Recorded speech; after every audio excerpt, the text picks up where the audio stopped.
Hello Physical Fiends, it is Jordan here with another Worth the Purchase where I play a game for a short amount of time to see if I would buy it myself. Today, I'm taking a look at Dragon Loop. While this has released on PC already, it is now coming digitally to consoles this week, Switch, PlayStation and Xbox, but this is Physical Paradise and I only care about games with physical releases, and this does have one, like literally only one, and you probably won't find it in your local Best Buy. I will detail that later in the video, but I have popped links down below in the description and pinned comment if you want to pick it up. But first, let me tell you about the game itself. So Dragon Loop, I have to talk about the elephant in the room straight away. Yes, at a glance, it's obviously been inspired by Hollow Knight. But don't just take this as a cheap knockoff, a Chinese copycat, because while the atmosphere and overall vibes very much want to be like Hollow Knight, Dragon Loop really does bring its own things to the table, and they are very interesting too, to make this a bit of a gem.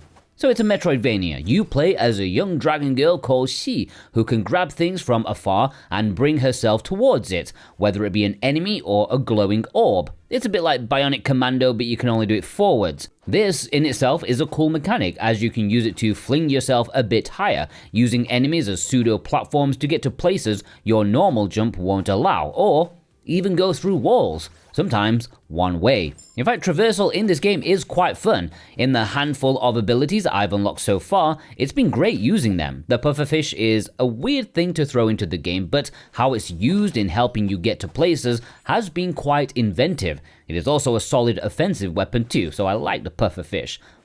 And it feels like there's a lot of freedom. It even feels like you're sequence breaking a little bit, even though you're probably not actually doing it. As you go through this weird place, you'll gradually gain new abilities, a wall climb, a dash, and so on, your staple Metroidvania abilities, but there seems to be quite a lot of them to unlock in the future, and not only for traversal, but there are enemy abilities that you can acquire too, often for offensive purposes. Defeat a boss and you'll get a new ability based on that thing. There is actually a lot of systems within this game. It's hard to keep up, and certainly hard to describe them in a video without you all falling asleep. Plus the English translation is a bit dodgy, so even after playing, I still don't 100% understand them myself. But Dragon Loop does have some deep systems, believe it or not.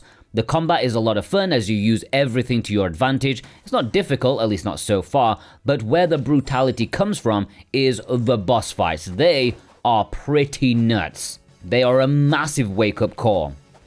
If you add all the standard Metroidvania stuff together, you get a good game in its own right, but Dragon Loop really shines with its time loop mechanic.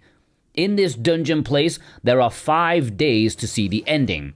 Now, time doesn't move while you're playing or anything, but at various points in the map, there is a time machine thing that you step into, and you move forward 1 day. And that means all the NPCs and story beats have moved 1 day forward too. Eventually you will stumble upon a machine that sends you back to the beginning. You'll get the bad ending, but when you go back to day 1, you keep all your new abilities and upgrades. And you can even fast travel to previous time day locations. Now with your new abilities, you can reach new places in an earlier day that you couldn't before, and it's kind of amazing just how this works. I am getting a migraine just thinking about all the planning the developers had to do to make this work.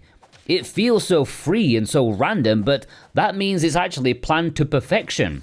This could have gone so very horribly wrong, but it's absolutely fascinating as you unlock different timelines by doing different things than you did before. It's kind of genius.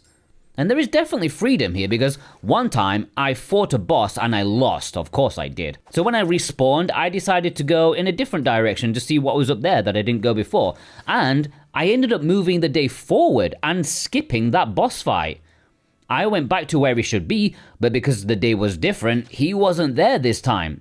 I definitely skipped something. The only weak point of this game is the presentation. The hand-drawn art looks really nice, but the polish isn't great. Use of sound effects is considered optional by the developers. Cutscenes feel a bit barren, unfinished even. And the music, while I do like the individual tracks, they feel really random. It's very eclectic and not entirely fitting with the moment.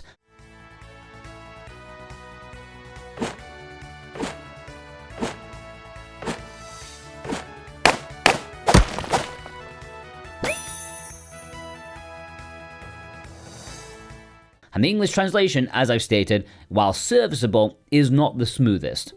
All of the recorded footage in this video was the game being played on Nintendo Switch 2. However, after I finished recording, I did play some handheld on the original Switch, and I didn't notice any performance issues. I know that was a worry from the trailer, but I think the trailer, that was obviously put together on the cheap. Now, before I get into the physical release, if you are new here, then hit that subscribe button, okay? It will be the best thing you do today, I promise you. Not only do you get opinions like these, but you get alerts on rare game reprints or restocks, discounts on physical video games, new announcements, everything a physical game collector needs in their life. I will be there in your life, and you will be happy for it. So, the physical release. Well, it is simple, but it's also very niche. Dragonloop is only getting a physical release on Nintendo Switch, and only in Singapore. That is very specific, so for most of us in the world, this will be an import-exclusive title. Published by Leoful, this Switch import will play in English on any Nintendo Switch console. The cover art will be in English too. Aside from the lack of age rating on the cover, it will be almost indistinguishable from something you'd find in the West. If you want to import this obscure little gem, well, I've linked to where you can currently find it. There's VGP, who have free worldwide shipping on orders over 75 Canadian bucks, like 55 American dollars.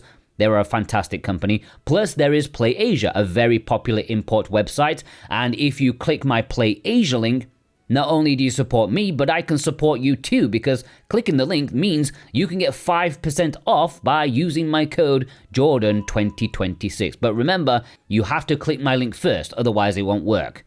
And any purchase made via any of the links below helps support me and this channel in the best way possible. I thank you from the bottom of my heart. Would I purchase this myself? Yeah, it is an affordable release. It is a fun metroidvania that has a really fascinating mechanic. It is not as polished as other examples, but I've really rather enjoyed it so far, and I want to play more to see what other abilities will unlock, and see more of the time loops, branching paths.